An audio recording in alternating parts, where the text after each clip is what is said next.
तो hello everyone, this is Aryan from IT Patna. Welcome to the Sankalp batch. आज हम लोग एक्सप्लोरिंग मिक्सचर्स का थर्ड लेक्चर करने जा रहे हैं। ये लेक्चर पिछले लेक्चर से जितने भी आपके 2 लेक्चर्स हुए हैं उससे ज्यादा इंपॉर्टेंट है। सीबीएसई का मोस्ट इंपॉर्टेंट क्वेश्चन यहां से आता है। आप कुछ नए चेंजेस इसमें हुए हैं, तो जो इंटरेस्टिंग टॉपिक्स ऐड हुए हैं उसको आज हम लोग पढ़ने वाले हैं। प्योरली मैं आपकी जो नई बुक आई है एक्सप्लोरेशन करके एनसीईआरटी की, उस बुक के पेजेस लेकर आया हूं, उससे पढ़ाऊंगा आपको, वहां के डायग्राम समझाऊंगा, वहां के एग्जाम्पल समझाऊंगा, वहां के एक्सपेरिमेंट समझाऊंगा, जिससे आप सिर्फ इस लेक्चर को ही देखकर आप अपने एग्जाम में बहुत अच्छे मार्क्स स्कोर कर पा रहे हो। अगर आपका मार्क्स, आपका जो एग्जाम है वो कहीं ना कहीं सीबीएसई पैटर्न पर अगर बन रहा होगा तो आपकी मैं आपको गारंटी देता हूं कि आप पूरे में से पूरे मार्क्स इस चैप्टर से स्कोर कर पा रहे हो। तो बहुत ही इंटरेस्टिंग टॉपिक है यार, सबसे पहली बात तो। और दूसरा चीज, इसका सिलेबस भी अच्छा है, वेटेज भी अच्छा है, तो आपको कहीं ना कहीं मजा आएगा टॉपिक को पढ़ने के लिए। ठीक है, बाकी मैं पहले ही बता दे रहा हूं, इसकी पीडीएफ, नोट्स की पीडीएफ और साथ ही साथ और जितने भी मैं डीपीपी देता हूं, असाइनमेंट देता हूं, और भी आपको जो शॉर्ट नोट्स मिलते हैं, जैसे हमने मोशन चैप्टर खत्म किया, वो जाकर आप टेलीग्राम चैनल पर चेक कर सकते हो, व्हाट्सएप चैनल पर चेक कर सकते हो। लिंक डिस्क्रिप्शन बॉक्स के अंदर रखा हुआ है। एक बार बच्चे वहां पर ज्वाइन हो जाते हैं तो हम उनके साथ अच्छी अच्छी चीजें शेयर कर रहे हैं। दूसरा चीज, अगर आपको संकल्प बैच की पूरी क्लासेस देखनी है फ्री में, तो आप सिंपली यहाँ इस यूट्यूब चैनल के प्लेलिस्ट पर जा सकते हो। हमने हर चैप्टर की, हर सिलेबस की, हर सब्जेक्ट की आपके लिए एक अलग अलग प्लेलिस्ट बना दी है। आप जाकर वो प्लेलिस्ट को एक्सेस कर सकते हो। सारी चीजें, सारा कंटेंट आपका नए सिलेबस के अकॉर्डिंग रहने वाला है। तो आज हम लोग पढ़ने वाले हैं, सबसे पहले सॉल्युबिलिटी पढ़ेंगे। सॉल्युबिलिटी पढ़ने के बाद फिर हम लोग सेपरेशन टेक्निक्स देखेंगे कि हम जो मिक्सचर्स होते हैं हमारे, बेसिकली होमोजेनियस मिक्सचर होते हैं और हेटेरोजेनियस मिक्सचर होते हैं, इन दोनों मिक्सचर्स को अलग अलग करना, इन दोनों मिक्सचर्स को सेपरेट करना है। मान लो 2 या 2 चीजों से ज्यादा से मिलाकर तुमने मिक्सचर बनाया है, तो उन मिक्सचर्स को कैसे सेपरेट किया जाता है, उन सारी टेक्निक्स, जितनी भी टेक्निक्स तुम्हारे सिलेबस में मेंशन्ड है, वो एक एक करके पढ़ेंगे। उससे पहले हम लोग पढ़ते हैं एक कॉन्सेप्ट जिसका नाम है सॉल्युबिलिटी। देखो, हो सकता है तुम जो सॉल्युबिलिटी हो उसमें तुमने कभी सुना हो, बट सॉल्युबिलिटी का जो मेन कंपोनेंट है, सॉल्युबिलिटी का जो मेन एक तरीके से आइडिया है, वो आप जाकर जब क्लास 12th या क्लास 12th में जाओगे तो एक सोल्यूशन नाम करके एक चैप्टर आता है,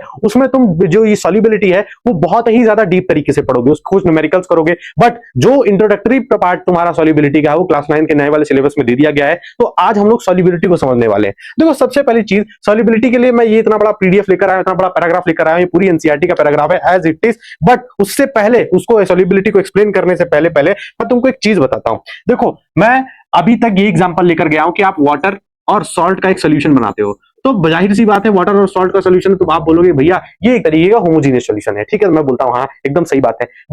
बट आपका ये वाटर है, ये वाटर एज अ सॉल्वेंट काम कर रहा है, एज अ सॉल्वेंट काम कर रहा है, मतलब, और ये सॉल्ट जो है ये आपका एज अ सोल्यूट काम कर रहा है। मतलब सोल्यूट जाकर सॉल्वेंट में जब मिलता है तो आपका सोल्यूशन बनता है। आप कहते हो ठीक है, ये तो हमको पता है। बट अगर मैं बात करूं कि यार पानी में आपने सोल्यूट डालना स्टार्ट किया, मेनली सॉल्ट डालना स्टार्ट किया, और पानी आपने फिक्स ले लिया, मान लो 100 ml आपने पानी ले लिया। अब 100 ml वाटर में आपने पहले 5 ग्राम सॉल्ट डाला, वो जाकर घुल गया। ठीक है, 10 फिर 5 ग्राम और डाला, मतलब 10 ग्राम सॉल्ट डाला, वो जाकर घुल गया। फिर 5 ग्राम और ऐड किया तो कितना हुआ, 15 ग्राम हुआ, 15 ग्राम भी जाकर घुल गया। बट एक ऐसा अमाउंट आएगा, एक ऐसा अमाउंट ऑफ सॉल्ट आएगा, मान लो 25 ग्राम हो गया, 30 ग्राम हो गया, 35 ग्राम हो गया, कुछ एक ऐसा अमाउंट होगा जिसके बाद वो सॉल्ट उस पानी में घुलना बंद हो जाएगा, उस पॉइंट में पानी को घुलना बंद हो जाएगा। तब आप क्या करोगे, तब बेसिकली आपने देखा होगा जब आप क्या बोलते हैं पानी गर्म करते हो, या आपने घर में अपनी मम्मी को देखा होगा कि जब वो पानी जो पानी चढ़ाती हैं उसमें नमक को घोलने के लिए, तो या चीनी को घोलने के लिए, जब हम लोग बेसिकली चाशनी बनाते हैं, तो एक बार में जब चीनी डालते हैं, चीनी डालने के बाद एक ऐसा पॉइंट आता है कि जब चीनी घुलती नहीं है, तो क्या करती है मम्मी तुम्हारी कि भैया पानी का जो गैस है उसको ऑन कर देती है, पानी को गर्म करना स्टार्ट करती हैं। और जब पानी को गर्म करना स्टार्ट करती हैं तब आपने देखा है कि जो बची हुई चीनी है, बची हुई चीनी के क्रिस्टल्स हैं, वो घुलना स्टार्ट हो जाते हैं। तो मेरा कहने का मतलब ये है कि अगर एक टेम्परेचर पे, मान लो वही पानी एक टेम्परेचर पे रखा हुआ था बिना गैस चालू किए हुए, मान लो आपका रूम टेम्परेचर कितना है, 40 डिग्री सेल्सियस, तो उस 40 डिग्री सेल्सियस पे आपका पानी रखा होगा। अब 40 डिग्री सेल्सियस पर एक ऐसा पॉइंट आएगा, जितने देर में एक ऐसा पॉइंट होगा जहां पर आपका जो सोल्यूट है, बेसिकली जो आपका शुगर होगा, वो घुलना बंद हो जाएगा। तो उसी को बोलते हैं हम सॉल्युबिलिटी ऑफ शुगर। वही है solubility of sugar. Solubility of sugar ये बोलेगी कि भैया आपने अगर 40 डिग्री पर पानी को रखा, तो हम 40 डिग्री में मान लो 1 लीटर पानी रखा, तो 40 डिग्री में अगर आपने 1 लीटर पानी रखा, उसके बाद आप चीनी ऐड करना स्टार्ट किया, ऐड करना स्टार्ट किया, मान लो 250 ग्राम चीनी ऐड हो गई, वो घुल गई। लेकिन जैसे ही 250 ग्राम से 1 ग्राम भी ज्यादा आप बढ़ाते हो, 251 ग्राम बढ़ाते हो, तब देखते हो कि वो चीनी नहीं घुल रही है। और तो आप कह सकते हो कि भैया ये जो चीनी है, ये जो सोल्यूट है, ये सॉल्युबिलिटी पर आ गया है, अपने एक सॉल्युबिलिटी पॉइंट पर आ चुका है। तो वो बेसिकली आपका सॉल्युबिलिटी होता है। तो यही चीज एक्सप्लेन करने के लिए मैं तुमको बताने वाला था, वही चीज एक्सप्लेन करने के लिए एक एग्जांपल दिया सॉल्युबिलिटी का। बट अब अगर डेफिनेशन वाइज जाए, जो आपकी एनसीईआरटी में लिखा है, तो डेफिनेशन को पढ़ लेते हैं सॉल्युबिलिटी का। कि पहली चीज, पहली चीज कि a solution that can not dissolve, मैं क्या बोल रहा हूं सर, मैं ये बोल रहा हूं कि जो सोल्यूशन है that can not dissolve any more solute at the temperature is called saturated solution, is called a saturated solution. और बेसिकली जो सोल्यूट होता है वो अपनी एक सॉल्युबिलिटी पे आकर घूम जाता है। तो हम पूरा पैराग्राफ अगर जब पढ़ेंगे तो पहली चीज इसमें लिखा है, you have learned that the maximum amount of solute, maximum amount of solute that dissolves in a fixed quantity of solvent. मान लो आपने जो सॉल्वेंट है, मान लो हमने चीनी पानी का एग्जांपल लिया था, चाशनी का एग्जांपल लिया था, तो आपका जो सॉल्वेंट है वो वाटर है, बट आपने वाटर को क्या किया, फिक्स किया। फिक्स कितना किया, यहां पर रख दिया 100 ml। तो 100 ml में जितना मैक्सिमम अमाउंट ऑफ चीनी आप डाल सकते हो किसी एक टेम्परेचर पे, यहां 40 डिग्री सेल्सियस की बात करिए, आपने गैस तब तक नहीं ऑन किया है। जब आपने गैस नहीं ऑन किया है तो 40 डिग्री सेल्सियस के टेम्परेचर पर आपने एक फिक्स्ड अमाउंट डाला, एक मैक्सिमम अमाउंट जब डाला जब तक चीनी घुल सकती है, उसके बाद चीनी जब घुलना नहीं स्टार्ट होगी तब उसको बोलते हो आप क्या, कि वो चीनी अपने सॉल्युबिलिटी पॉइंट पर है, और उसी को बोलते हैं बेसिकली चीनी का सॉल्युबिलिटी। क्या भैया अब इस सॉल्युबिलिटी को हम बढ़ा सकते हैं, क्या इस सॉल्युबिलिटी को गिरा सकते हैं? तो हाँ बिल्कुल, जैसे कि चाशनी में होता है, जब चीनी घुलना बंद हो जाती है तो आप गैस ऑन करते हो, गैस ऑन करते हो, पानी को गर्म करते हो। अब जैसे जैसे पानी गर्म होता हुआ चला जाता है, वैसे वैसे आपने क्या बोलता है, सॉल्युबिलिटी को बढ़ाना स्टार्ट कर दिया। एक बेसिकली आपने चीनी और ऐड करोगे तो वो चीनी घुल जाएगी। तो आप क्या कह सकते हो कि जो आपका सॉल्युबिलिटी है वो टेम्परेचर पर डिपेंड करता है। जैसे ही आपने टेम्परेचर को बढ़ाया वैसे आप अमाउंट को बढ़ा सकते हो, सोल्यूट के अमाउंट को बढ़ा सकते हो, बेसिकली सॉल्युबिलिटी को आप बढ़ा सकते हो। ठीक है जी, तो यहां पर यही चीज लिखा हुआ है। तो एट अ गिवन टेम्परेचर, अगर आप एक गिवन टेम्परेचर पे जितना मैक्सिमम अमाउंट ऑफ सोल्यूट को ऐड कर सकते हो, या जितना अमाउंट ऑफ सोल्यूट आपका ऐड ना करके डिसॉल्व, जितना डिसॉल्व ज्यादा सही शब्द है कि जितना अमाउंट ऑफ सोल्यूट को आप डिसॉल्व कर सकते हो, वही बेसिकली आपकी क्या होती है सर, वही बेसिकली होती है आपकी सॉल्युबिलिटी। ये आपके एनसीईआरटी में लिखा हुआ है। और अगर सॉल्युबिलिटी का एग्जांपल या सॉल्युबिलिटी का डेफिनेशन आपके एग्जाम में आता है तो अगर आप इस डेफिनेशन को लिखते हो तो आपको पूरे में से पूरे नंबर मिलने वाले। ठीक है। अब अगर मानकर चलो, मान लीजिए मैंने एक अमाउंट में, एक टेम्परेचर पर मैंने कुछ अमाउंट ऑफ सोल्यूट ऐड करना स्टार्ट किया, तो जितने तक, जब तक आपका जो सोल्यूट है वो पूरी कंप्लीटली तरीके से सॉल्वेंट के अंदर डिसॉल्व हो जाएगा, उसके बाद आप बोल सकते हो कि वो जो सोल्यूशन बना, मेनली वो तो सोल्यूशन बनाने के लिए आप कर रहे हो, तो वो जो सोल्यूशन बना है वो एक तरीके से सैचुरेटेड सोल्यूशन होने वाला है। क्या आपको ये बात समझ में आ गई हो? तो हम आगे बढ़ सकते हैं। ठीक है जी। तो यहां पर इसका एक पीछे का एग्जांपल भी दिखाया कि this is because the solubility of a solid solute, तो सॉलिड सोल्यूट का जो सॉल्युबिलिटी होता है, जो लिक्विड सॉल्वेंट में जाके जनरली जब आपका घुलता है तो वो क्या करता है, इंक्रीज करता है विद टेम्परेचर। आपने देखा है यहां पर सॉलिड सोल्यूट बोले तो शुगर यूज कर रहे हो, और लिक्विड सॉल्वेंट बोले तो वाटर यूज कर रहे हो। जब आप वाटर को टेम्परेचर को बढ़ाते हो तो बेसिकली आप शुगर को और ऐड कर सकते हो, शुगर को और डिसॉल्व कर सकते हो। तो बेसिकली आपने क्या किया कि टेम्परेचर को बढ़ाया, लिक्विड सॉल्वेंट के टेम्परेचर को बढ़ाया, और आपने सोल्यूट को और ऐड करना स्टार्ट कर दिया। तो क्या मैं इसको ग्राफिकली बता सकता हूं? क्या मैं इसको ग्राफिकली बता सकता हूं? मान लो मैंने एक टेम्परेचर पे रखा, कुछ सोल्यूट ऐड किया, सोल्यूट डिसॉल्व हो गया, उसके बाद मैंने सोल्यूट ऐड करने की कोशिश की, वो डिसॉल्व नहीं हुआ, तो वो एट सॉल्युबिलिटी पर आ गया। लेकिन आपने क्या किया, नीचे वाले सॉल्वेंट का टेम्परेचर बढ़ाना स्टार्ट कर दिया, और जैसे जैसे आप टेम्परेचर बढ़ाओगे फिर आपने सोल्यूट ऐड किया तो वो जाकर फिर डिसॉल्व हो गया, फिर ऐड किया फिर डिसॉल्व हो गया। लेकिन फिर एक ऐसा पॉइंट आएगा, मान लो उस टेम्परेचर पे वो फिर डिसॉल्व करना बंद हो जाएगा, तो फिर आपने जब टेम्परेचर बढ़ाया तो आपकी जो solubility mass amount of solute है वो और बढ़ाते चले जाओगे। तो आप क्या कह सकते हो कि भैया मैं जैसे जैसे टेम्परेचर को बढ़ा रहा हूं वैसे वैसे हम अमाउंट ऑफ जो सोल्यूट है उसको भी बढ़ा सकते हैं। बस यही होता है आपका बेसिकली सॉल्युबिलिटी कर्व, जो कि बहुत इंपॉर्टेंट है। अगर आप 12th पॉइंट ऑफ व्यू से देखते हो, 12th बोर्ड में भी सिंपली ग्राफ से डायरेक्ट क्वेश्चन पूछ लिया जाता। और अब अच्छी बात यह है कि जब आप 9th में आए हो, 9th में भी आपको उसका क्वेश्चन, आपको उसका ग्राफ आपकी बुक में देखने को मिल जाएगा। तो हम सिंपली इस ग्राफ की बात कर रहे हैं। ये होता है let's us explore this solubility curve. इसको हम क्या बोलते हैं, सिंपली सॉल्युबिलिटी कर्व। अब इस सॉल्युबिलिटी कर्व को समझने का तरीका समझो। देखो सबसे पहले क्या होता है कि यहां पर मैंने temperature versus amount of solute को यहां पर रखा हुआ है। तो ये टेम्परेचर है, नीचे वाली एक्सिस पर मैंने टेम्परेचर रखा है, ऊपर वाली वाई एक्सिस पर मैंने अमाउंट ऑफ सोल्यूट को रखा है। इस कर्व को मैं तुमको एक्सप्लेन कर चुका हूं पहले से, बट ग्राफिकली मैं तुमको थोड़ा सा बता देता हूं। मान लो मैंने यहां पर पानी ही रखा है, ठीक है, एक कंपाउंड रखा है, दूसरा कंपाउंड रखा है। मान लो यहां पर मैंने पानी के साथ मैं पानी को, सॉल्ट को भी मिला रहा हूं और शुगर को भी मिला रहा हूं। तो कंपाउंड है, मान लो सॉल्ट है, कंपाउंड भी आपका शुगर है। तो आपने देखा जैसे ही पानी आपका 10 डिग्री सेल्सियस पर है तो जो आपका कंपाउंड ए है वो लगभग 50 ग्राम जाके घुल जा रहा है, 50 ग्राम से ज्यादा नहीं घुल रहा है, तो वो उसका सॉल्युबिलिटी हो गया। वहीं अगर सॉल्ट की बात करते हो 10 डिग्री पर आपका लगभग 200 ग्राम पर ऐड होता है, 200 ग्राम जाकर ऐड हो गया। जैसे ही आपने टेम्परेचर को इंक्रीज करना चाहा, जैसे आपने पानी का टेम्परेचर बढ़ाया, मान लो 20 करिए, 10 से 20 किया, तो आपने हीट किया है। हीट करने पर आपको दिख रहा होगा कि आप 50 से हल्का सा ज्यादा, मतलब जितना अमाउंट ये था उसने से ज्यादा अमाउंट ऑफ सोल्यूट आप ऐड कर सकते हो। सेम यहां पर जैसे ही आपने 20 किया तो आप 200 से ज्यादा का अमाउंट इसमें ऐड कर सकते हो। सिंपली आपने ये देखा। फिर एक ऑब्जर्वेशन और देखो, जैसे आपने टेम्परेचर और बढ़ाया, मतलब 20 से 30 किया, तो आप देख सकते हो कि ये वाला जो अमाउंट है, ये वाला अमाउंट इससे पीछे वाले से ज्यादा है, तो मतलब आपने और अमाउंट बढ़ा दिया। वहीं अगर आप कंपाउंड बी की बात करते हो, मतलब यहाँ पर शुगर की बात कर रहे हैं, तो शुगर में भी आपने जैसे टेम्परेचर बढ़ाया तो आप और शुगर ऐड कर सकते हो। वैसे वैसे जैसे जैसे आप टेम्परेचर बढ़ाते जाओगे, वैसे वैसे आप अमाउंट ऑफ सॉल्यूट को और बढ़ाते हुए चल जाओगे। तो आपका जो ये कर्व बनेगा, जब आप इन पॉइंट्स को जोड़ोगे तो आप देख सकते हो कि इंक्रीजिंग कर्व बनेगा। तो सिंपली आप ये कह सकते हो कि भैया जो सॉल्युबिलिटी कर्व होता है वो ये होता है कि आप टेम्परेचर के साथ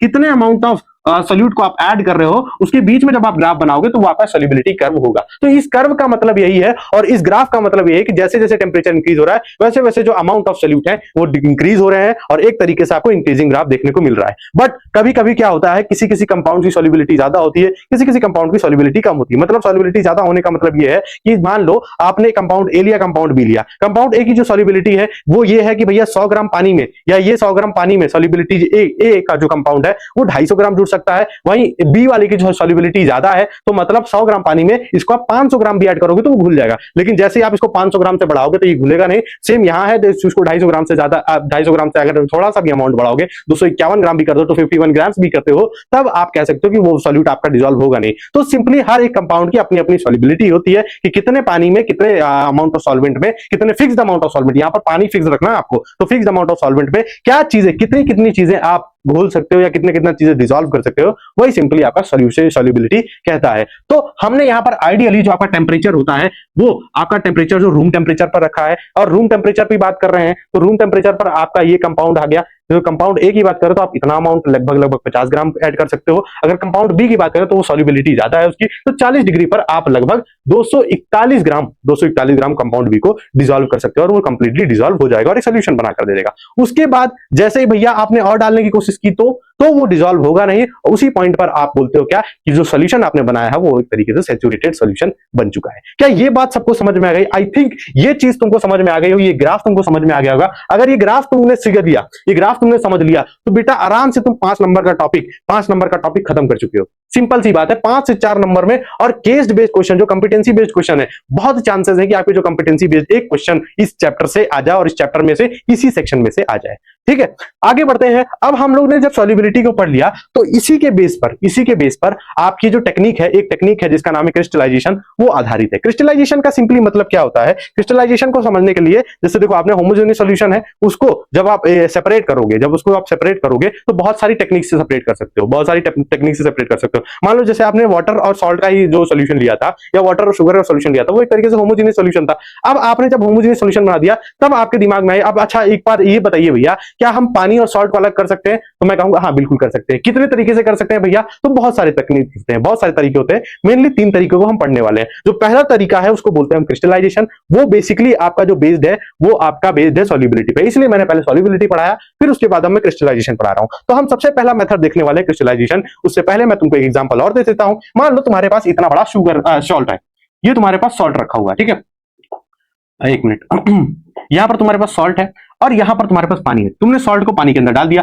और उसको स्टर करना स्टार्ट कर दिया। आप क्या देखोगे कि एक सर्टेन अमाउंट ऑफ सॉल्ट को ही सिर्फ आप ऐड कर पा रहे हो, क्योंकि वही डिसॉल्व होगा। उसके बाद सॉल्ट डिसॉल्व करना बंद कर जाएगा। क्या बात आपको समझ में आई? क्या सॉल्ट डिसॉल्व करना बंद कर जाएगा? मान लो ये 40 डिग्री सेल्सियस पर आपका पानी है, the water is at 40 degree Celsius. ठीक है, समझ गया।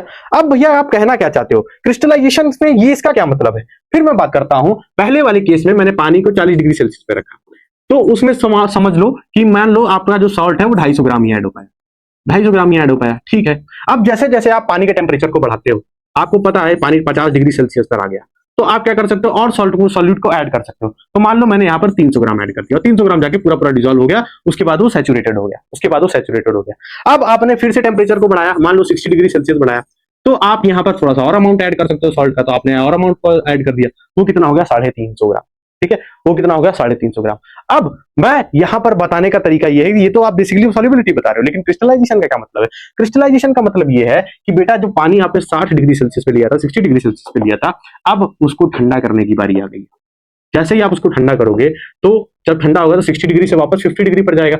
लेकिन जो अमाउंट ऑफ सॉल्ट आपने ऐड कर रखा है वो तो 350 ग्राम ही है, लेकिन सॉल्युबिलिटी तो इस पे 350 ग्राम की है। 50 डिग्री सेल्सियस पे सॉल्ट की जो सॉल्युबिलिटी है वो तो 300 ग्राम की है, बट आपके सोल्यूशन में 350 ग्राम सॉल्ट क्या बोलते हैं प्रेजेंट है। तो क्या कहोगे कि भैया ये जो 50 ग्राम है, जो 50 ग्राम सॉल्ट है, ये आपका एक्सेस में है, 50 ग्राम सॉल्ट है, ये आपका एक्सेस में है। और जब 50 ग्राम सॉल्ट एक्सेस में है तो क्या होगा, ये सॉल्ट बाहर निकल कर आने की कोशिश करेगा, ये सॉल्ट बाहर निकलने के आने की कोशिश करेगा। तो आपने यहाँ से 50 ग्राम सॉल्ट को बाहर निकाल सकते हो। फिर वापस से क्या करो, एक काम करो, 50 डिग्री सेल्सियस से वापस इसको ठंडा करो, 40 डिग्री पर लेकर आओ। 40 डिग्री पर जब लेकर आओगे तो उस पॉइंट में जो सॉल्ट की सॉल्युबिलिटी है वो तो 250 ग्राम ही है, लेकिन आपके सोल्यूशन में कितना प्रेजेंट है, आपके सोल्यूशन में भैया प्रेजेंट है 350 ग्राम। तो आप क्या कहोगे कि भैया जो 100 ग्राम्स ऑफ सॉल्ट है वो एक्सेस में है, और जब 100 ग्राम ऑफ सॉल्ट एक्सेस में है तो वो क्या होगा, वो बाहर निकल कर आने की कोशिश करेगा। किस फॉर्म में आएगा, वो छोटे छोटे पार्टिकल्स के फॉर्म में आएगा, जिसको हम बोलते हैं क्रिस्टल्स, उसको हम क्या बोलते हैं, क्रिस्टल्स। तो यही एक सिंपली एक टेक्निक है, यही एक मेथड है जिसको हम बोलते हैं क्रिस्टलाइजेशन मेथड। कि भैया आपके पास कोई मिक्सचर है, आप एक काम करो, किसी मिक्सचर पर पहले उसको सैचुरेट कर दो, अगर वो सैचुरेटेड ऑलरेडी है तो उसको ठंडा करने की कोशिश करो। जितना ज्यादा आप ठंडा करते जाओगे, आपका जो एक्सेस अमाउंट ऑफ सॉल्ट होगा, एक्सेस अमाउंट ऑफ सोल्यूट होगा, सॉल्ट नहीं सोल्यूट, जो एक्सेस अमाउंट ऑफ सोल्यूट होगा वो बाहर निकलना आने लगेगा। और बाहर किस फॉर्म में निकलेगा, वही होता है क्रिस्टल्स के फॉर्म में। तो वही होता है आपका सिंपली क्या, क्रिस्टलाइजेशन मेथड। ठीक है जी, क्या आपको क्रिस्टलाइजेशन मेथड का जो बेसिक प्रिंसिपल है वो समझ में आया, वो बेसिक प्रिंसिपल समझ में आया कि भैया जब आप पानी को ठंडा करते हो, जब या किसी सॉल्वेंट को ठंडा करना स्टार्ट करते हो, सोल्यूशन को ठंडा करना स्टार्ट करते हो, तो उसके जो सोल्यूट है, क्योंकि उसकी सॉल्युबिलिटी उतनी ही है उस टेम्परेचर पे सॉल्युबिलिटी, जब टेम्परेचर को गिराओगे तो सॉल्युबिलिटी भी आपकी गिरने लगेगी। लेकिन जब अमाउंट को आप कंट्रोल नहीं कर सकते हो तो वो क्या होगा, जो एक्सेस अमाउंट ऑफ सोल्यूट होगा वो बाहर निकलना स्टार्ट हो जाएगा। ठीक है, ऐसे ही यही वाले एग्जांपल में जब मैं पानी को और ठंडा करता, मान लो 30 डिग्री सेल्सियस पर ले आता, थोड़ा सा फ्रीज करके इसको 30 डिग्री सेल्सियस पे ले आता, तो आपका अमाउंट और इससे 250 ग्राम से नीचे गिर जाता, 250 ग्राम से मान लो 200 ग्राम हो जाता। तो 200 ग्राम सोल्युबिलिटी है, लेकिन आपके सोल्यूशन में तो भाई 350 ग्राम प्रेजेंट है, तो लगभग 150 ग्राम क्या है, वो एक्सेस में है। और 150 ग्राम में जब एक्सेस में है तो क्या आ जाएगा, क्रिस्टल्स के फॉर्म में सॉल्ट बाहर आ जाएगा। सेम और ठंडा करो, 30 डिग्री सेल्सियस से आप इसको 20 डिग्री सेल्सियस पर ले आओ, 20 डिग्री सेल्सियस पर जो आपकी सोल्युबिलिटी होगी और गिरेगी, तो सोल्युबिलिटी और गिरेगी, लेकिन आपके जो सोल्यूशन में 350 ग्राम ही अमाउंट प्रेजेंट है, तो 350 ग्राम से जितना एक्सेस होगा, मतलब जितनी सोल्युबिलिटी से ज्यादा जो चीज एक्सेस में होगा वो क्रिस्टल्स के फॉर्म में बाहर निकल आएगी। ये बेसिकली सिंपल फंडा होता है आपका क्रिस्टलाइजेशन मेथड का। आई थिंक तुमको ये क्रिस्टलाइजेशन मेथड समझ में आया होगा। अब क्रिस्टलाइजेशन मेथड का थोड़ा डेफिनेशन पढ़ लेते हैं, एनसीईआरटी में क्या इंपॉर्टेंट चीजें लिखी है वो पढ़ लेते हैं। तो क्रिस्टलाइजेशन में सिंपली आपके एनसीईआरटी में लिख रखा है, you have learn to prepare a saturated solution. हमें पता है कि हमने एक सैचुरेटेड सॉल्यूशन बनाना सीख लिया है। सैचुरेटेड सॉल्यूशन बेसिकली वो होता है कि जो अपनी सॉल्युबिलिटी, आपकी जो सोल्यूट पार्टिकल्स है वो आपके अपनी सॉल्युबिलिटी को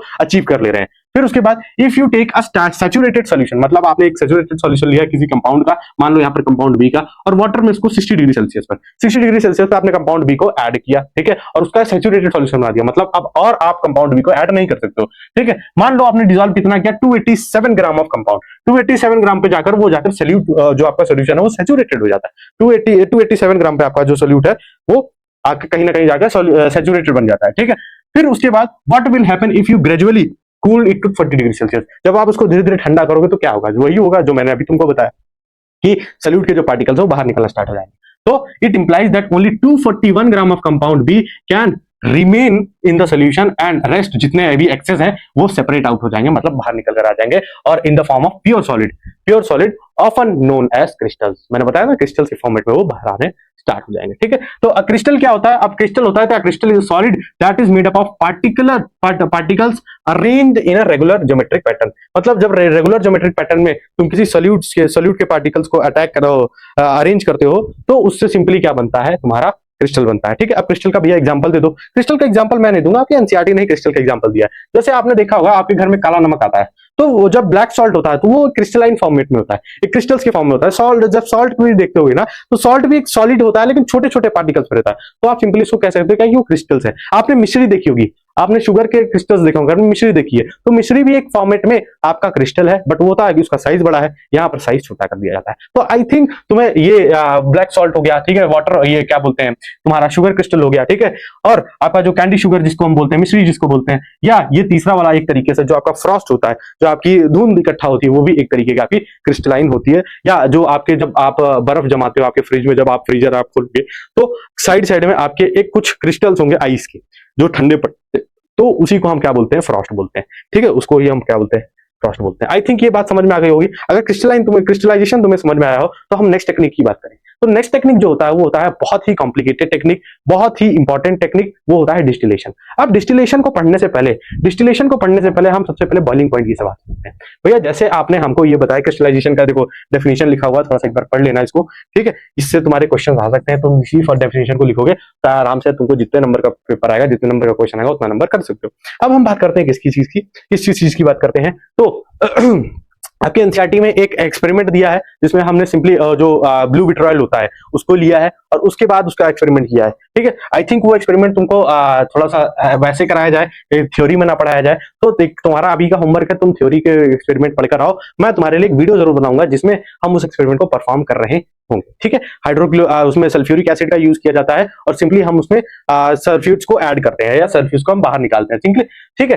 तो जैसे अब इसका जो रियल लाइफ एग्जांपल है, रियल लाइफ एग्जांपल ये है कि जो सी वाटर है, जो आपका जो समुद्र का पानी होता है, जैसे आपके समुद्र के पानी होते हैं, आपको पता है समुद्र का पानी आपका खारा होता है, मतलब उसमें नमक होता है बेसिकली। तो जब समुद्र के पानी को आप स्टोर करते हो, जब समुद्र के पानी को लाकर रखते हो, उसको ठंडा करते हो, उसको बेसिकली, और जब ठंडा करना स्टार्ट करते हो, तब आप क्या देखोगे कि भैया एक ऐसा पॉइंट आएगा जब अपनी जो उसमें नमक होगा वो उसकी सॉल्युबिलिटी से ज्यादा हो जाएगा। जब उसकी सॉल्युबिलिटी से जितना ज्यादा होगा उतना वो बाहर निकलना स्टार्ट हो जाएगा। तो सिंपली आप ये कह सकते हो कि क्रिस्टलाइजेशन मेथड से आप नमक को निकाल सकते हो आपके सिंपली जो समुद्र का पानी होता है, ठीक है। वो एक तरीके से आपका ये रियल लाइफ एग्जांपल है जिससे आपका सीबीक्यू बन सकता है, मतलब एक तरीके का कॉम्पिटेंसी बेस्ड क्वेश्चन आपका बन सकता है। तो क्या होता है कि आप सी वाटर लेकर आते हो, उसका सैचुरेशन करते हो, सैचुरेशन करने के बाद उसको ठंडा करते हो, तो आपको सॉल्ट के क्रिस्टल्स मिलते हैं। क्या बात आपको समझ में आ गई?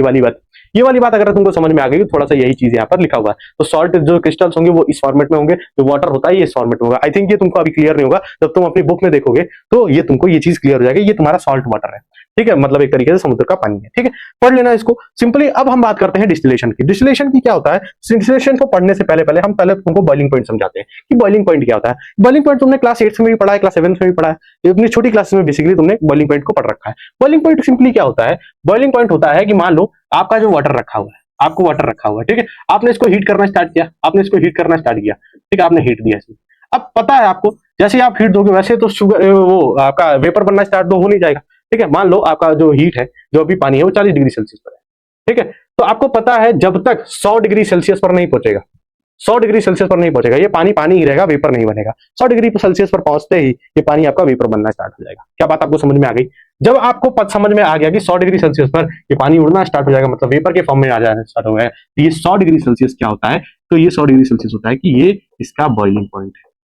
बॉइलिंग पॉइंट बस कुछ नहीं होता, बॉइलिंग पॉइंट बस ये होता है कि एक ऐसा टेम्परेचर जहां पर जो आपका सॉल्वेंट रखते हो या जो लिक्विड रखते हो वो बॉइल करना स्टार्ट हो जाए। वही एक टेम्परेचर जिस पर आपने रखा इस लिक्विड को, जैसे ही वो टेम्परेचर पर पहुंचता है, जैसे ही वो टेम्परेचर गेन करता है, उसके बाद वो बॉइल करना स्टार्ट हो जाता है। वही सिंपली उस सोल्यूशन का या उस कंपाउंड का या उस एलिमेंट का बॉइलिंग पॉइंट होता है, ठीक है। आई थिंक तुमको बॉइलिंग पॉइंट समझ में आ गया होगा। अब जैसे तुमने क्रिस्टलाइजेशन में जो पीछे का मेथड है, क्रिस्टलाइजेशन का मेन मेथड क्या है? सॉल्युबिलिटी। वैसे ही डिस्टिलेशन का मेन मेथड होता है बॉइलिंग पॉइंट, ठीक है।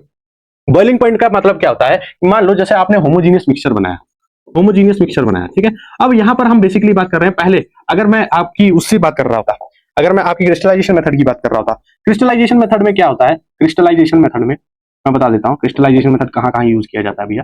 अगर कोई पूछ ले कि तो क्रिस्टलाइजेशन मेथड कहाँ यूज किया जाता है, तो आप सिंपली बोल सकते हो कि जो क्रिस्टलाइजेशन मेथड होता है ये तब यूज किया जाता है जब आपकी सॉलिड प्लस जो सॉल्वेंट है वो आपका लिक्विड सॉल्वेंट हो, मतलब जो सॉल्वेंट हो वो लिक्विड फॉर्मेट में हो और जो आपका सोल्यूट हो वो सॉलिड फॉर्मेट में हो। जैसे आपने वहां पर देखा कि आप सॉल्ट वाटर बना रहे थे, सॉल्ट वाटर पे से सॉल्ट बना रहे थे ना, तो आप कह सकते हो कि जो आपका सोल्यूट था, वो सोल्यूट था वो था क्या? सॉल्ट था। और सॉल्ट किस फॉर्मेट में था? सॉल्ट आपका सॉलिड फॉर्मेट में होता है, ठीक है। प्लस आपका जो सॉल्वेंट था वहां पर वो पानी था, वाटर था। तो सॉल्वेंट आपने क्या रखा वहां पर? वाटर रखा। और जब उसको आपने वाटर रखा तो आप सिंपली क्या कह सकते हो कि वो लिक्विड फॉर्मेट में था। तो जब भी कोई लिक्विड सॉल्यूट को आप लिक्विड सॉल्वेंट के अंदर डालते हो, उसके साथ आप जब होमोजेनियस मिक्सचर बनाते हो, तब उसको आपको सेपरेट करने की बारी आती है, तब आप क्रिस्टलाइजेशन मेथड वहां पर लगा सकते, ठीक है। वहीं अगर मैं सॉल्यूट और सॉल्वेंट दोनों को लिक्विड फॉर्मेट में रखूं, तो भैया आपने सॉलिड की बात कर ली, सॉलिड अगर रखा तो मैं क्रिस्टलाइजेशन लगाऊंगा, लेकिन आपने तो यहाँ पर पासा ही बदल दिया कि ये भी लिक्विड है और ये तो पहले से लिक्विड था। अब जब ये दोनों मिलेंगे और मान लो मिलके आपने इन्होंने होमोजेनियस सॉल्यूशन बना लिया, क्या बना लिया? Homogeneous solution. तो क्या होगा भैया? तो कौन सा मेथड यूज करोगे? क्रिस्टलाइजेशन से इसको हो जाएगा, लेकिन नहीं, क्रिस्टलाइजेशन से होगा नहीं। क्यों? क्योंकि क्रिस्टलाइजेशन सिंपली आपके जो सॉल्यूट है उसके क्रिस्टल्स बनाता है। तो क्रिस्टल्स तो उसी के बन सकते हैं ना जो सॉलिड स्टेट में प्रेजेंट हो, लेकिन सॉल्यूट आपका लिक्विड स्टेट में, लिक्विड स्टेट से सॉलिड स्टेट में कैसे कोई चेंज हो सकता है? तो सिंपली यहां पर हम कौन सा मेथड लगाते हैं? यहां पर हम मेथड लगाते हैं डिस्टिलेशन। यहां पर हम जो मेथड यूज करते हैं वो डिस्टिलेशन होता है, ठीक है। यहां पर मेथड होता है डिस्टिलेशन। डिस्टिलेशन क्यों यूज करते हैं? क्योंकि इन दोनों लिक्विड का, क्योंकि ये दोनों लिक्विड है तो इनका कुछ ना कुछ बॉइलिंग पॉइंट होगा। तो इसका मान लो बॉइलिंग पॉइंट 1 है, इसका बॉइलिंग पॉइंट 2।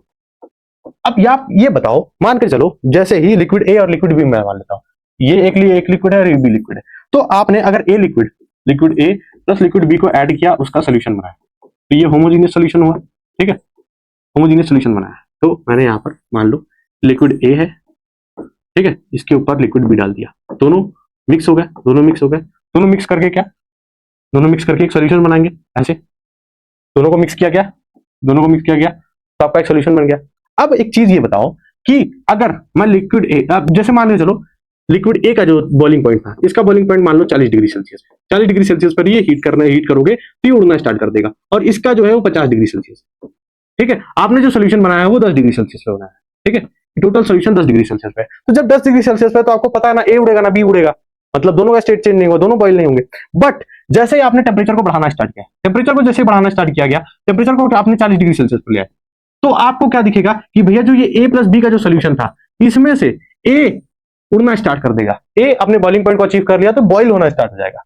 ए जब बॉइल होना स्टार्ट हो जाएगा तो क्या होगा, ये बाहर को आना निकालना स्टार्ट हो जाएगा, ए बॉइल होना स्टार्ट हो जाएगा, ये बाहर आना स्टार्ट। और जब ए बाहर आना स्टार्ट हो जाएगा तो ए बाहर निकाल दिया। अब आप लोग किसी तरीके से ए को मैंने स्टोर कर लिया, तो आपको क्या मिलेगा कि ए को स्टोर करके मैं बाहर निकाल लिया और यहां बी बच गया। तो क्या ये अलग हो गए?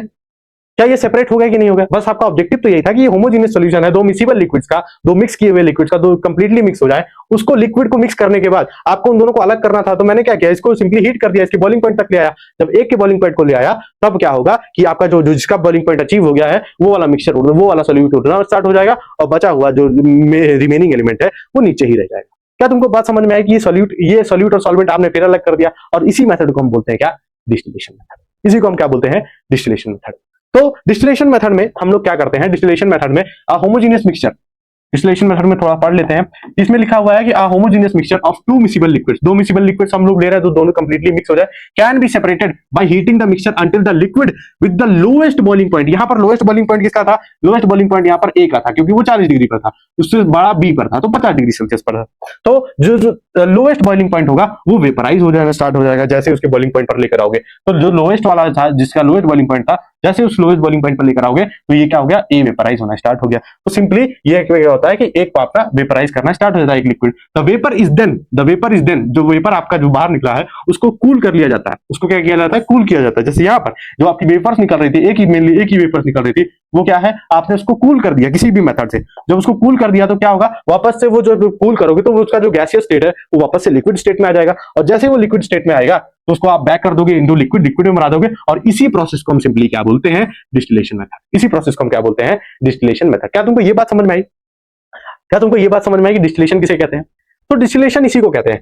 Then it allows the recovery of the solvent और the separation of liquids that differ in boiling point. तो सिंपली तुमको यहाँ पर एक बात और लॉजिक से लगा होगा कि अगर तुम दो मिक्सचर्स को सेपरेट करो, दो लिक्विड्स को सेपरेट करना चाहते हो, तो आपके लिए ये जरूरी है कि दोनों लोग का बॉइलिंग पॉइंट अलग अलग होना चाहिए। मान लो दोनों का सेम बॉइलिंग पॉइंट हो, तब आप क्या कहोगे कि भैया उस बॉइलिंग पॉइंट तक जब आप टेम्परेचर को बढ़ाओगे सोल्यूशन के, तो क्या होगा, दोनों उड़ना स्टार्ट हो जाएंगे। तो आपने सेपरेशन की जगह क्या किया, दोनों पूरे मिक्सचर को उड़ा दिया।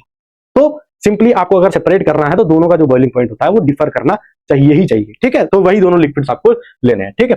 और दोनों का बॉइलिंग पॉइंट 25 डिग्री सेल्सियस से ज्यादा हो। क्यों भैया, 25 डिग्री सेल्सियस से अगर कम होगा किसी का बॉइलिंग पॉइंट, तो आपका रूम जो टेम्परेचर होता है वो होता है लगभग 25 डिग्री सेल्सियस से 27 डिग्री सेल्सियस। तो ऐसे ही जैसे आप उससे कम का जो लोगे, उससे कम बॉइलिंग पॉइंट अगर आप कोई मिक्सचर लेते हो या कोई लिक्विड लेते हो, तब आपको क्या पता चलेगा, भैया पहले ही उड़ गया, वो दोनों ही पहले उड़ गए, तो सिंपली वो पहले फिर मिक्स ही नहीं होंगे। तो सिंपली आपको यहाँ पर दो टेम्परेचर याद रखनी है, दोनों का बॉइलिंग पॉइंट डिफर करना चाहिए और 25 डिग्री सेल्सियस से ऊपर होना चाहिए। बाकी की चीजें क्या है कि during the process vapours of the lower boiling point are passed through a condenser. अब उसको ठंडा करने के लिए हम यहाँ पर क्या लगाते हैं, कंडेंसर लगाते हैं। एक कंडेंसर लगाते हैं जो सिंपली ठंडा रहता है या सिंपली उसमें पानी भरा रहता है। वो जब वेपर्स उस कंडेंसर पर जाकर मिलती हैं तो वेपर्स ठंडी होती है, वेपर जब ठंडी होती है तो वो as a form of liquid बनकर वापस से एक पाइप के थ्रू बाहर निकल जाती है। वेयर दे आर कूल्ड, मतलब कंडेंसर से जब कूल होते हैं usually by circulating water, water भर के रखते हैं, मैंने पहले ही बता दिया कंडीशन में पानी रखते हैं या एयर रखे हैं, ठंडी एयर रखी जाती है। तो सिंपली अगर मैं डिस्टिलेशन का सेटअप तुमको दिखाना चाहूँ तो ऐसा कुछ तुम्हारे एनसीईआरटी में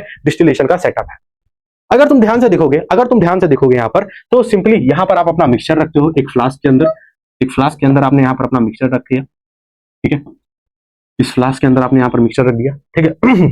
मिक्सचर एनसीईआरटी में सिंपली एसीटोन और वाटर का लिया है, दोनों लिक्विड्स हैं, दोनों का मिक्सचर बना दिया, तो दोनों का होमोजेनियस सॉल्यूशन है, दोनों आपस में मिक्स हो सकते हैं। उसके बाद आपने क्या किया, हीट करना स्टार्ट किया। हीट करना जब स्टार्ट किया तो आपको पता है जो एसीटोन का जो बॉइलिंग पॉइंट होता है वो कम होता है एज कंपेयर टू वाटर। तो आपने जैसे ही एसीटोन वाले बॉइलिंग पॉइंट तक इस मिक्सचर को हीट किया, तब आप देखोगे क्या कि एसीटोन आपका उड़ना स्टार्ट कर देगा। ऊपर आपने टेम्परेचर लगा दिया है कि आपको पता चल जाएगी क्या है इसका टेम्परेचर है। जैसे ही टेम्परेचर एसीटोन वाले बॉइलिंग पॉइंट तक पहुंचा तो क्या होगा, एसीटोन के पार्टिकल्स आपके उड़ना स्टार्ट हो जाएंगे और उड़ते उड़ते ये इस पाइप में डिलीवर हो जाएंगे एसीटोन। और जब इस पाइप में डिलीवर हो जाएगा तो ये पूरा सिंपली ये वाला जो सेटअप है यहां से लेकर के यहां तक वाला, इसको आप क्या बोलते हो, इसको बोलते हो कंडेंसर। यहाँ पर वाटर भरा हुआ है तो इस वाटर कंडेंसर हो गया, ये हो गया आपका क्या, वाटर कंडेंसर। तो सिंपली जब आपका एसीटोन वाला पार्टिकल्स यहाँ से उड़ेगा, जब कंडेंसर पर आएगा तो ठंडा होगा, और जैसे ही वो ठंडा होगा तो आप कह सकते हो कि भैया ठंडा होते होते जो पार्टिकल्स आपका जो यहाँ पर गैस पार्टिकल्स था वो वापस लिक्विड में आ जाएगा और बाहर निकलते निकलते एसीटोन लिक्विड के फॉर्मेट में बाहर निकल जाएगा और यहाँ पर एसीटोन जाकर कलेक्ट हो जाएगा। और इसमें क्या बच जाएगा, इसमें सिर्फ आपका वाटर बच जाएगा। क्या ये बात आपको समझ में आई? क्या आपको ये बात समझ में आई? आई थिंक डिस्टिलेशन वाला प्रोसेस तुमको समझ में आ गया होगा। बाकी भी जो चीजें हैं जैसे वाटर डिस्पेंसर है, जब जैसे वाटर कंडेंसर है, वाटर कंडेंसर में क्या है, चीजों को ठंडा किया जा रहा है। अब चीजों को ठंडा किया जा रहा है तो एक ऐसा पॉइंट भी आएगा ना कि भाई ये जो पानी इसके अंदर भर रखे हो तुम, ये गर्म होना स्टार्ट हो जाएगा, तो तुमको क्या करना पड़ेगा, इसका पानी चेंज करना पड़ेगा। और जैसे इसका पानी चेंज करोगे तो तुम मान के चलो इस कंडेंसर में यहाँ से पानी डाल रहे हो, यहाँ से पानी निकाल रहे हो, तो इससे क्या होगा, पानी का फ्लो बना रहेगा, पानी का फ्लो बना रहेगा। मतलब पानी जो आपका भरा है, जो आपका पानी आपने कंडेंसर में डाल रखा है वो गर्म नहीं होगा, वो पानी एटलीस्ट ठंडा रहेगा। जब पानी ठंडा रहेगा तो पूरा कंडेंसर ठंडा रहेगा, और कंडेंसर ठंडा रहेगा तो जो आपके वेपर्स निकल कर आए हैं उसको भी ठंडा करने में मदद करेगा। ठीक है, तो कॉम्प्लिकेटेड नहीं बनाना, आपको सिंपली इसका प्रोसेस समझना है। आप नहीं भी लिखोगे कि वाटर आउटलेट क्या है, वाटर इनलेट क्या है, तब भी आप सिंपली ये चीज बनाकर आ जाओगे कि एक फ्लास्क लगा दो, फ्लास्क के नीचे आप हीट दे रहे हो, ऊपर थर्मामीटर चेक कर रहे हो, थर्मामीटर से आपने यहाँ पर कंडेंसर बना लिया, कंडेंसर के बाद आपने इनलेट बनाया नहीं बनाया कोई बात नहीं, कंडेंसर का इनलेट कंडेंसर का आउटलेट पूरी तरीके से ऑप्शनल है। बट आपने ये देखा कि गैस जो है, जो वेपर्स है वो सिंपली कंडेंसर के थ्रू पास आउट होकर बाहर निकल जा रहे हैं। तो आपको सिंपली एक बेसिक आइडिया मुझे देना था कि डिस्टिलेशन का बेसिक आइडिया क्या होता है। अब ठीक है भैया, हम समझ गए कि डिस्टिलेशन क्या होता है, लेकिन एक बात आती है क्या कि भैया आपने ये डिस्टिलेशन वाला जो एग्जांपल है वो दिया हमको, कि डिस्टिलेशन वाला एग्जांपल है, क्या हम एक ऐसा भी चीज कर सकते हैं, यहाँ पर हमने ए ऐड किया, बी ऐड किया, क्या हम ऐसा भी कर सकते हैं क्या भैया? क्या हम ऐसा भी कर सकते हैं कि पहले वाले सोल्यूशन में आपने बोला कि ए मिलेगा और बी मिलेगा, मैं बोलूंगा हाँ बिल्कुल, मैंने तो यही बोला था कि भैया आपने ए को मिलाया और आपने बी को मिलाया, ठीक है। इसका कुछ बॉइलिंग पॉइंट होगा, मान लो बॉइलिंग पॉइंट 1, या बॉइलिंग पॉइंट 1 से छोड़ के यहां पर मान लो इसका कुछ बॉइलिंग पॉइंट 40 डिग्री सेल्सियस था, ठीक है, मैंने बोला था इसका बॉइलिंग पॉइंट 50 डिग्री सेल्सियस था। मान लो इसी में मैं एक और मिक्सचर को ऐड करता हूं, एक और लिक्विड को ऐड करता हूं जिसका बॉइलिंग पॉइंट 60 डिग्री सेल्सियस है। क्या तुम अलग कर सकते हो? क्या तुम इनको अलग कर सकते हो? कहोगे हाँ। क्यों, कैसे अलग करोगे? पहले आप इन तीनों सोल्यूशन को 40 डिग्री सेल्सियस पर लेकर आओगे। 40 डिग्री सेल्सियस पर जैसे ही लेकर आओगे, जैसे ही इसको 40 डिग्री सेल्सियस पर लेकर आओगे, आपको क्या दिखेगा कि जो ये ए वाला कंपाउंड था ये उड़ना स्टार्ट हो जाएगा। जैसे ये उड़ेगा, इसको आप कंडेंसर के थ्रू गर्म करोगे और ए को बाहर निकाल दोगे। तो अब आपके मिक्सचर में क्या बी और सी बचा है। अब आपने क्या किया, जो उसको 40 डिग्री सेल्सियस दे रहे थे, अब इसको आपने हीट करना स्टार्ट किया और 40 डिग्री सेल्सियस को 50 डिग्री सेल्सियस पर ले आए। अब 50 डिग्री सेल्सियस पर लेकर आए तो ये एक ही कहानी तो खत्म हो गई, ये ऑलरेडी बाहर आ चुका है। जैसे आप इसमें 50 में डाला तो आपको क्या दिखेगा कि 50 उड़ना स्टार्ट हो गया, मतलब बी कंपाउंड उड़ना स्टार्ट हो गया। और जब बी कंपाउंड उड़ना स्टार्ट हो गया तो आपको क्या लगेगा कि ए के साथ ए तो आपने पहले ही बाहर निकाल दिया, अब बी भी बाहर आना स्टार्ट हो गया। जैसे आपने कंडेंसर के थ्रू इसको कूल डाउन किया तो आपने देखा कि बी भी बाहर आने लगा, और बी बाहर आने लगा तो आपके पास सी बच गया सिर्फ। तो आपके पास क्या बच गया? आपके पास बच गया सी। तो आप क्या कह सकते हो कि मैंने ए को भी सेपरेट कर दिया, बी को सेपरेट कर दिया और सी को अलग अलग तीनों को सेपरेट कर दिया। तो आप कह रहे हो क्या कि भैया आपने यहां पर भी डिस्टिलेशन लगाया, लेकिन डिस्टिलेशन फ्रैक्शंस में लगाया, पार्ट वाइज पार्ट बहुत बार डिस्टिलेशन यूज किया। तो सिंपली इस मेथड को जहां पर दो से ज्यादा कंपाउंड्स को हम अलग कर रहे हैं, अलग अलग बॉइलिंग पॉइंट्स के, इस मेथड को हम डिस्टिलेशन ही बोलते हैं। लेकिन कैसा डिस्टिलेशन बोलते हैं कि भैया आपने यहाँ पर फ्रैक्शंस में डिस्टिलेशन किया है, तो हम इसको बोलते हैं क्या, फ्रैक्शनल डिस्टिलेशन। ठीक है, क्या बात आपको समझ में आई कि जब दो से ज्यादा कंपाउंड, दो कंपाउंड के लिए तो डिस्टिलेशन सिंपल है, लेकिन दो से ज्यादा कंपाउंड हो और अलग बॉइलिंग पॉइंट के हो, तो आप क्या कहोगे कि भैया उसको अगर आपको सेपरेट करना है तो आप सिंपली उसको फ्रैक्शनल डिस्टिलेशन के थ्रू सेपरेट करने वाले हो। यही होता है concept of fractional distillation. Fractional distillation का यही कॉन्सेप्ट होता है। ठीक है, आई थिंक तुमको ये फ्रैक्शनल डिस्टिलेशन वाली बात समझ में आ गई। इतने डीप में आई थिंक तुमने आज तक नहीं पढ़ा है, बट फ्रैक्शनल डिस्टिलेशन का जो नई वाली एनसीईआरटी है उसमें एक बहुत बढ़िया एग्जांपल है और बहुत ही अच्छा और बहुत ही प्यारा एग्जांपल है जिसको हम बोलते हैं रिफाइनरी। रिफाइनरी क्या कि जैसे मानकर चलो आपकी जो गाड़ी चलती है वो पेट्रोल से चलती है, डीजल से चलती है, ठीक है। आपकी गाड़ियां सीएनजी से चलती है, आपके घर में जो बनता है वो खाना जो बनता है वो सीएनजी से बनता है, ठीक है, एलपीजी से सॉरी बनता है। तो आप क्या कहोगे कि भैया क्या ये अलग अलग चीजें हैं? नहीं, मैं कहूंगा नहीं, एक ही चीज होती है जिसको हम बोलते हैं पेट्रोलियम। जैसे आपको पता है जो आपका पेट्रोल होता है, ये जो पेट्रोलियम होता है जो इन the form of crude oil के फॉर्म में वो जमीन से बाहर निकलता है, फिर उसके बाद उसको धीरे धीरे सेपरेट किया जाता है, उसको धीरे धीरे अलग किया जाता है। मतलब जो पेट्रोल होता है उसको अलग किया जाता है, डीजल होता है अलग किया जाता है, केरोसिन अलग किया जाता है, एलपीजी अलग किया जाता है, सीएनजी अलग किया जाता है। उसके बाद फिर हम आपको अलग अलग सर्विसेज देते हैं। जैसे मान लो पेट्रोल वाली गाड़ी उससे चलेंगी, डीजल वाली गाड़ी डीजल से चलेंगी, फिर केरोसिन वाली जो चीजें हैं वो केरोसिन से चलेंगी, आपके घर में जो एलपीजी आ रही है वो एलपीजी चलेगा, ठीक है। तो आप क्या कह सकते हो कि भैया एक ही चीज थी, मतलब आपका क्रूड ऑयल था, उसमें बहुत चीजों का सेपरेशन था, एलपीजी का भी था, बहुत सारी चीजों का मिक्सचर था, एलपीजी भी था, पेट्रोल भी था, डीजल भी था, केरोसिन भी था, बहुत सारी चीजें थी। उसके बाद फिर आपने उसको सेपरेट किया, उसको अलग अलग सेपरेट किया। क्यों? क्योंकि उसको सेपरेट करने के बाद फिर हम उसको यूज कर पाए। लेकिन आपने सेपरेट किस मेथड से किया होगा? Fractional distillation. क्या बात समझ में आई कि भैया एलपीजी का कुछ अलग बॉइलिंग पॉइंट होगा, पेट्रोल का कुछ अलग बॉइलिंग पॉइंट होगा, डीजल का कुछ अलग बॉइलिंग पॉइंट होगा। जब इन दोनों का बॉइलिंग पॉइंट डिफरेंट कर रहा है तो आप एक काम करिए, फ्रैक्शनल डिस्टिलेशन के थ्रू तीनों चीज को सेपरेट करना स्टार्ट कर दीजिए। क्या तुमको ये बात समझ में आई कि फ्रैक्शनल डिस्टिलेशन का जो एप्लीकेशन है वो तुम रिफाइनरी में लगा सकते हो? पेट्रोल की जहां रिफाइनरी होती है वहां पर तुम्हारा फ्रैक्शनल डिस्टिलेशन काम करता है। क्या ये बात समझ में आई? आई थिंक तुमको डिस्टिलेशन वाला प्रोसेस समझ में आ गया होगा। उसके बाद फ्रैक्शनल डिस्टिलेशन पढ़ाया और यही है एग्जांपल। तो क्रूड ऑयल आपने निकाला, क्रूड ऑयल सिंपली जो जमीन से आपका पेट्रोल निकलता है, पेट्रोल नहीं बोल सकते, जमीन से जो आपका तेल निकलता है उसको आपने इसके अंदर डाला, डालने के बाद ये फर्नेस क्या करेगी, सिंपली आपके क्रूड ऑयल को हीट करना स्टार्ट करेगी, अलग अलग टेम्परेचर पे हीट करेगी। जैसे ही अलग अलग टेम्परेचर पे हीट करेगी तो ये उड़ना स्टार्ट होंगे। जैसे मान ली चलो सबसे कम जो बॉइलिंग पॉइंट होता है वो पेट्रोलियम गैस का होता है। कम तो आपका सबसे ऊपर जाएगा क्या? Petroleum gas. और पेट्रोलियम गैस बाहर निकलेगा तो आपने उसको सिलेंडर में डाल दिया, ठीक है। उससे ज्यादा होता है पेट्रोल का, आपने पेट्रोल को बाहर निकाल दिया, पेट्रोल उड़ गया। उसके बाद एविएशन फ्यूल जो आपकी फ्लाइट्स वगैरह में यूज होता है उसका अलग बॉइलिंग पॉइंट होगा, तो जैसे वो वाले बॉइलिंग पॉइंट पहुंचेगा तो एविएशन फ्यूल उड़ना स्टार्ट होगा, वो बाहर निकाल दिया जाएगा। फिर दूसरा डीजल होता है, डीजल का कुछ और बॉइलिंग पॉइंट होगा, जैसे वो बॉइलिंग पॉइंट पर पहुंचेगा आपका टेम्परेचर, डीजल उड़ना स्टार्ट होगा, आपने डीजल को बाहर निकाल दिया। जैसे ही ल्यूब्रिकेटिंग ऑयल है उसका बॉइलिंग पॉइंट कुछ अलग होता है, जैसे आपने उसको डालना, जैसे आपका टेम्परेचर वहां पहुंचा आपका ल्यूब्रिकेटिंग ऑयल उड़ना स्टार्ट हो गया, वो ल्यूब्रिकेटिंग ऑयल उड़ना स्टार्ट हो गया तो आप उसको बाहर निकाल सकते हो। बचा हुआ जो कचरा होता है उसको हम बोलते हैं बिटुमेन। बिटुमेन मान लो तो काला डामर, जिससे कि आपकी रोड बनाई जाती है, जिससे कि आपकी सड़कें बनाई जाती है, ठीक है। तो नेचुरल जो प्योरेस्ट फॉर्म होता है वो पेट्रोलियम गैस होता है, उसके बाद एविएशन फ्यूल होता है, उसके बाद पेट्रोल होता है, उसके बाद डीजल होता है, केरोसिन होता है, फिर लुब्रिकेटिंग ऑयल होता है जिससे आपका ग्रीस वगैरह बनता है, ठीक है। फिर लास्ट में हम बिटुमेन में आपके पूरे क्रूड ऑयल को खत्म कर देते हैं, ठीक है। बिटुमेन बोले तो आपका जो काला डामर होता है। तो आई थिंक तुमको डिस्टिलेशन, सॉल्युबिलिटी, क्रिस्टलाइजेशन, उसके बाद फ्रैक्शनल डिस्टिलेशन, उसके बाद एनसीईआरटी की तरफ से पूरा जो एग्जांपल्स था, एनसीईआरटी का पैकेज था, वो सब मैंने तुमको कंप्लीट कर दिया है। नेक्स्ट वीडियो में हम लोग हेटेरोजेनियस मिक्सचर को सेपरेट करना सीखेंगे कि भैया आपने यहाँ पर सब होमोजेनियस सॉल्यूशन की बात करी, मैं जब हमारे पास हेटेरोजेनियस मिक्सचर है तो अब हम क्या करेंगे, उसके लिए अलग अलग मेथड्स यूज होते हैं। उसके बाद कुछ इफेक्ट्स हम लोग देखने वाले हैं, कुछ इंपॉर्टेंट टर्म्स देखने वाले हैं जो कि रियल लाइफ में आपके यूज होते हैं।